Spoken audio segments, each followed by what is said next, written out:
ఈ రోజు టాపిక్ లో విశాఖ జిల్లా ఓటర్స్ ఎలా ఆలోచిస్తారు, ఏ బేసిస్ మీద వాళ్ళు ఒక పార్టీకి ఓటు వేస్తారు, ఒక లీడర్ కి ఓటు వేస్తారు, దానివల్ల ఎలాంటి నష్టం జరుగుతుంది, ఎలాంటి విషయాలు తెలుసుకుందాం. మా మాడుగుల నియోజకవర్గంలో మరీ ముఖ్యంగా మా అర్జునగిరి గ్రామంలో నేను అబ్జర్వ్ చేసిన కొన్ని విషయాలను ఆధారంగా చేసుకుని ఈ అనాలిసిస్ చేస్తున్నాను. అన్ని నియోజకవర్గాల్లో ఇలానే ఉంటుంది అని నేను జనరలైజ్ చేసి చెప్పట్లేదు. కొన్ని జిల్లాల్లో రాజకీయ పరిణామాలు వేరేగా ఉండొచ్చు. ఫర్ ఎగ్జాంపుల్, కొన్ని జిల్లాల్లో క్యాస్ట్ బేస్డ్ పాలిటిక్స్ నడుస్తూ ఉంటాయి. కానీ మా అనకాపల్లి జోన్కి సంబంధించి క్యాస్ట్ బేస్డ్ పాలిటిక్స్ నడవు. కొన్ని చోట్ల లీడర్స్ తరచుగా పార్టీలు మారుతూ ఉంటారు. కానీ మా నియోజకవర్గంలో పార్టీలు మార్చే సాంప్రదాయం ఉండదు. చాలా రేర్ గా చూస్తాం. ఎక్కడో జిల్లా స్థాయిలో ఉండే నాయకులు పార్టీలు మారొచ్చేమో కానీ గ్రామ స్థాయిలో, మండల స్థాయిలో ఉండే నాయకులు పార్టీలు మారడం చాలా రేర్ గా చూస్తాం. ఈ వీడియోలో నేను నా గ్రామంలోను, నా చుట్టుపక్కల ఉన్న గ్రామాల్లో అబ్జర్వ్ చేసిన కొన్ని విషయాలు నేను మీతో షేర్ చేయాలనుకుంటున్నాను. బేసికల్లీ ఒక గ్రామంలో 3 వర్గాల ఓటర్లు ఉంటారు. Category 1, category 2 and category 3. Category 1లో 1 or 2 లీడింగ్ ఫ్యామిలీస్ ఉంటాయి. At the same time category 2లో కూడా 1 or 2 లీడింగ్ ఫ్యామిలీస్ ఉంటాయి. కేటగిరీ 3లో ఎటువంటి లీడర్స్ ఉండరు. ఇక్కడ కేటగిరీ 1లో ఈ లీడింగ్ ఫ్యామిలీస్ని సపోర్ట్ చేసే కొన్ని ఫ్యామిలీస్ ఉంటాయి. సిమిలర్లీ కేటగిరీ 2లో కూడా లీడింగ్ ఫ్యామిలీస్ని సపోర్ట్ చేసే కొన్ని ఫ్యామిలీస్ ఉంటాయి. కేటగిరీ 3లో no leaders, no supporters. And category 1 and 2 వాళ్ళకి పాలిటిక్స్ అంటే విపరీతమైన ఇంట్రెస్ట్ ఉంటుంది. For example, category 1 supports TDP అనుకుంటే కేటగిరీ 2 ఎప్పుడు కూడా వైసీపీని సపోర్ట్ చేస్తుంది. మనం ఎప్పుడైనా సరే ఈ కేటగిరీ 1కి సంబంధించిన కుటుంబాల్లో ఓటు హక్కు కలిగిన 18 years దాటిన ఒక కుర్రాడు నుంచి ముసలాడు వరకు ఎవరినైనా సరే ఈసారి మీరు ఓటు ఎవరికి వేస్తారు అని అడిగితే వాడు ఇమ్మీడియట్గా టీడీపీ అని చెప్తాడు. కేటగిరీ 2లో ఎవరైనా అడిగితే వాళ్ళు వైసీపీ అని చెప్తారు. But category 3 is different. వీళ్ళని అడిగినప్పుడు వాడు ఏం చెప్తాడంటే, ఈసారి చూద్దాంలే, అందరూ ఏటైతే నేను ఒకటే. కొంతమంది అయితే డబ్బులు ఏ పార్టీ ఎక్కిస్తే ఆ పార్టీకి ఓటేస్తారు. ఇంకొంతమంది డెవలప్మెంట్ చూసి ఓటేస్తారు. ఇంకొంతమంది లాస్ట్ టైం వైసీపీకి వేసాం కదా, ఈసారి టీడీపీకి వేద్దాం, ఇలా అనుకునే జనాలు ఉంటారు కేటగిరీ 3లో. కేటగిరీ 3 వాళ్ళు న్యూట్రల్గా ఉంటారు. వీళ్ళు ఏ పార్టీకి సపోర్ట్ చేయరు, ఏ పార్టీని ద్వేషించారు. ప్రతి గ్రామంలో మెజారిటీ ఆఫ్ ద ఓటర్స్ ఈ కేటగిరీ 3కి సంబంధించిన వాళ్ళే ఉంటారు. వీళ్ళలో డెవలప్మెంట్ చూసి ఓటు వేసిన వాళ్ళతో ప్రాబ్లం లేదు. కానీ డబ్బులు తీసుకుని ఎవరు ఎక్కువ డబ్బులు ఇస్తే వాళ్ళకే ఓటు వేస్తారు చూడండి, వాళ్ళతో ప్రాబ్లం. ఎవరు ఎక్కువ డబ్బులు ఇస్తే వాళ్ళకే వేయాలని రూల్ ఏం లేదు. మీరు తీసుకుంటే తీసుకున్నారు, కానీ ఓటు వేసేటప్పుడు ఎవడు మంచోడు, ఎవడు డెవలప్ చేస్తాడు, ఎవడు సర్వీస్ బాగా చేస్తాడు అని చూసి ఆ క్యాండిడేట్ని చూసి ఓటు వేయండి. ఇప్పుడు మనం ఈ కేటగిరీ 1 అండ్ కేటగిరీ 2 ఓటర్స్ గురించి మాట్లాడుకుందాం. ఈ కేటగిరీ 1 ఓటర్స్ టీడీపీని సపోర్ట్ చేస్తారు కాబట్టి వీళ్ళని కొన్ని క్వశ్చన్స్ అడిగినప్పుడు వాళ్ళు ఎలా ఆన్సర్ చేస్తారో చూద్దాం. నెంబర్ 1, రుణమాఫీ పూర్తిగా అయ్యిందా? నో. స్పెషల్ స్టేటస్ వచ్చిందా? నో. అట్లీస్ట్ మీ ఊరు పొలాలకు నీళ్ళు వచ్చాయా? నో. ఇప్పుడు కేటగిరీ 2 వాళ్ళని క్వశ్చన్ చేసినప్పుడు వాళ్ళు ఎలా ఆన్సర్ చేస్తారో చూద్దాం. వైసీపీ హయాంలో పోలవరం ప్రాజెక్ట్ పూర్తి అయ్యిందా? నో. రోడ్లు వేశారా? నో. జాబ్ క్యాలెండర్ ఇచ్చారా? నో. మెగా డిఎస్సి ఇచ్చారా? నో. స్పెషల్ స్టేటస్ తీసుకొచ్చారా? నో. కేటగిరీ 1 కానీ కేటగిరీ 2 కానీ డెవలప్మెంట్కి సంబంధించిన ఏ క్వశ్చన్ అడిగినా వాళ్ళు చెప్పే ఆన్సర్ నో. మరి ఎందుకు మీరు ఎప్పుడు టీడీపీనే సపోర్ట్ చేస్తారు, మరి ఎందుకురా మీరు ఎప్పుడు వైసీపీనే సపోర్ట్ చేస్తారు అని అడిగితే వాళ్ళు చెప్పే సమాధానం, మేము ఫస్ట్ నుంచి వైసీపీ అనండి, మేము ఫస్ట్ నుంచి టీడీపీ అనండి.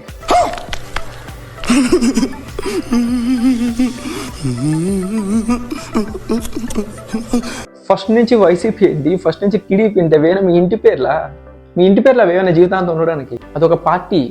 ఈ టీడీపీ సపోర్టర్స్లో ఉండే లీడింగ్ ఫ్యామిలీస్ కానీ, ఈ వైసీపీ సపోర్టర్స్లో ఉండే లీడింగ్ ఫ్యామిలీస్ కానీ మేము ఫస్ట్ నుంచి టీడీపీనే, మేము ఫస్ట్ నుంచి వైసీపీ అనే చెప్తారు. కానీ నిజానికి వీళ్ళు ఆ పార్టీస్ చేసే డెవలప్మెంట్ చూసి వేయరు ఓటు. వీళ్ళకి ఆ గ్రామం యొక్క డెవలప్మెంట్ కానీ, స్టేట్ డెవలప్మెంట్ గురించి కానీ ఆలోచనే ఉండదు. పోనీ వీళ్ళ ఫ్యామిలీస్కి ఏమైనా సరే ఆ పార్టీ వలన చాలా పెద్ద బెనిఫిట్ జరిగిందంటే అది ఉండదు. బెనిఫిట్ లేనప్పుడు అన్కండిషనల్ లవ్ ఉంటుందా అంటే ఉండదు. మరి ఎందుకు ఇలా వీళ్ళు ఎప్పుడు ఒకే పార్టీకి ఓటేస్తున్నారు, without love, without any benefit ఎందుకు వేస్తున్నారు అని ఆలోచిస్తే నాకు అర్థమైన విషయం ఏంటంటే, ఈ కేటగిరీ 1లో ఉండే లీడింగ్ ఫ్యామిలీస్కి, కేటగిరీ 2లో ఉండే లీడింగ్ ఫ్యామిలీస్కి ఆల్వేస్ ఒక రైవలరీ నడుస్తూ ఉంటుంది, ఆధిపత్య పోరు నడుస్తూ ఉంటుంది. మేము గొప్ప అంటే మేము గొప్ప అనుకునే రీతిలో ఉంటారు వాళ్ళు. సో వీళ్ళ మధ్య ఆస్తి తగాదాలు, గొడవలు ఉంటాయి, పండుగలకి గొడవలు వస్తాయి, ఏ ఒకేషన్ జరిగినా వీళ్ళ మధ్య ఇప్పుడు కూడా గొడవలు వస్తూనే ఉంటాయి. సో దాంతో వీళ్ళిద్దరికీ కూడా ఈగోలు పెరిగిపోతాయి. వీళ్ళకున్న ఈగోల వలన ఒక్కొక్కడు ఒక్కో పార్టీకి స్టిక్ ఆన్ అయిపోతారు. వీళ్ళిద్దరూ కలిసి ఒకే పార్టీకి ఎప్పుడూ పనిచేయరు. ఎప్పుడైనా పొరపాటున వీళ్ళిద్దరూ కలిసి ఫర్ ఎగ్జాంపుల్ టీడీపీకి సపోర్ట్ చేశారే అనుకుందాం, విత్ ఇన్ 1 month వీళ్ళిద్దరు కూడా విడిపోతారు. ఎందుకంటే కలిసి ఉన్నప్పుడు కూడా వీళ్ళ మధ్య ఎప్పుడు పవర్ ఫైటింగ్ జరుగుతూనే ఉంటుంది. అందుకే వీళ్ళు ఎక్కువ రోజులు ఉండలేరు, విడిపోతారు. ఇమీడియట్గా మళ్ళీ 2 parties కి స్ప్లిట్ అయిపోతారు. ఇంక ఎప్పటికీ వీళ్ళ పిల్లలు ఆ నెక్స్ట్ తరాలు కూడా అదే పార్టీకి పనిచేస్తూ ఉంటారు. ఓన్లీ రీజన్ వీళ్ళ మధ్య ఈగోస్. ఎంత దారుణం! వీళ్ళకి తెలియకుండానే వీళ్ళ ఈగోస్ వలన స్టేట్కి అతి పెద్ద నష్టం చేస్తున్నారు వీళ్ళు. ఇది ఒక గ్రామంలో జరగట్లేదండి, ప్రతి గ్రామంలో ఇదే జరుగుతుంది. ప్రతి గ్రామంలో 2 గ్రూపులు అంటే ఒక గ్రూప్ టీడీపీ, ఒక గ్రూప్ వైసీపీ. ఈ గ్రూప్స్ ఇలా బ్లైండ్గా ఒక్కొక్క పార్టీకి సపోర్ట్ చేసినంత కాలం లీడర్స్ యొక్క మెంటాలిటీ మారదు. మనం మంచి చేసినా చెయ్యకపోయినా మనకు సపోర్ట్ చేసే వాళ్ళు ఉన్నారు అన్న ధైర్యం, మనం సరిగ్గా డెవలప్మెంట్ చేయకపోతే మనల్ని ఓడిస్తారు అనే భయం ఉండదు వాళ్ళకి. ఎప్పుడూ ఒకే పార్టీని, ఒకే లీడర్ని సపోర్ట్ చెయ్యాలని రూల్ లేదు. సపోర్ట్ చెయ్యకూడదు అన్లెస్ వాడు మంచి చేస్తే తప్ప. ఒక లీడర్ని చూడండి, వాడు మంచి చేశాడా లేదా చూడండి. మంచి చేస్తే ఖచ్చితంగా సపోర్ట్ చేయాలి, నెక్స్ట్ టైం వాడికే ఓటు వేయాలి. మంచి చేయకపోతే ఇంకొక లీడర్ని ఎన్నుకోవాలి. అలా చేసినప్పుడే లీడర్స్ కూడా భయం ఉంటుంది, మనం మంచి చేయకపోతే వీళ్ళు మనల్ని ఓడిస్తారు. అదర్వైజ్ మీరు ఇలా బ్లైండ్గా సపోర్ట్ చేస్తున్నన్ని రోజులు లీడర్స్కి డెవలప్ చేయాలనే ఆలోచన కూడా రాదు. డెవలప్ చేయకపోతే ఓడిస్తారనే భయం కూడా ఉండదు. నేనున్నానండి, నేను ఈసారికి for example Pawan Kalyan support చేద్దాం అనుకుంటున్నాను. ఎందుకంటే ఆయన ఇంకా ఎటువంటి ఆ పదవి ఇప్పటి వరకు ఆయనకి లేదు, పవర్లో లేడు. కాబట్టి ఈసారి వస్తే ఏం చేస్తాడో చూడాలనుకుంటున్నాను. ఆయన కొన్ని విషయాలు చెప్తున్నాడు, నైపుణ్య గణన చేస్తాను అంటున్నాడు. అండ్ పిఠాపురం నియోజకవర్గాన్ని మంచిగా అభివృద్ధి చేసి ఒక రోల్ మోడల్గా చూపిస్తాడేమో అన్న నమ్మకం ఉంది. ఇప్పుడైతే నేను పవన్ కళ్యాణ్కి ఓటేసాను అనుకుందాం.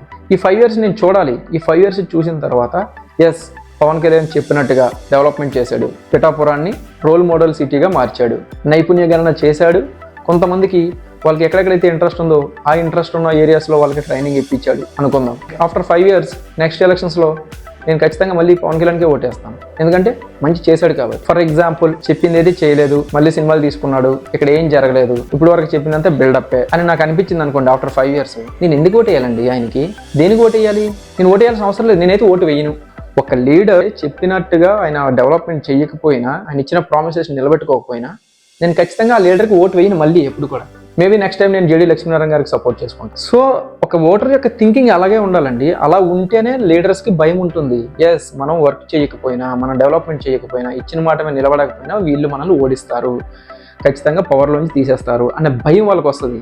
వాళ్ళకి ఎప్పుడైతే భయం ఉంటుందో ఖచ్చితంగా వాళ్ళ వర్క్స్ కూడా అలానే ఉంటాయి. ఆలోచించండి, మీ మధ్య ఉన్న ఈగోస్ వలన బ్లైండ్గా ఏదో ఒక పార్టీకి సపోర్ట్ చేసుకుంటూ పోవడం వలన మీకు నష్టం కాదు. మీలాంటి వాళ్ళ వలన, ప్రతి గ్రామంలో మీలాంటి వాళ్ళు ఒక ఫిక్స్డ్ క్యాడర్ వాళ్ళకు ఉండడం వలన స్టేట్ మొత్తానికే లాస్. ఒకసారి వీడియో చూడండి.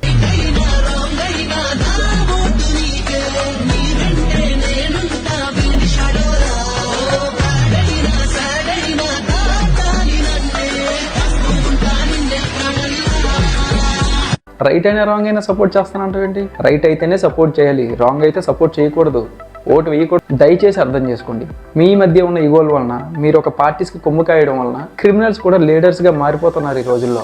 ఎవడో ఎక్కడో హత్య చేస్తున్నాడు, వస్తున్నాడు, ఏదో పార్టీలో జాయిన్ అయిపోతున్నాడు డబ్బులు ఇచ్చి. మీరు వాడిని చూసి ఓటేయట్లేదు, పార్టీని చూసి ఓటేస్తున్నారు, గుర్తుపెట్టు. దానివల్ల వాడు ఎమ్మెల్యేగా మారుతున్నాడు. మీకు తెలియకుండానే మీరు నష్టం చేస్తున్నారు సమాజానికి. మీరు మారాలి, ప్లీజ్ అర్థం చేసుకోండి, ఆలోచించండి, సమాజం గురించి ఆలోచించండి. అట్లీస్ట్ మీకు గొడవలుంటే బయట చూసుకోండి, బట్ ఎలక్షన్ టైంలో కాదు.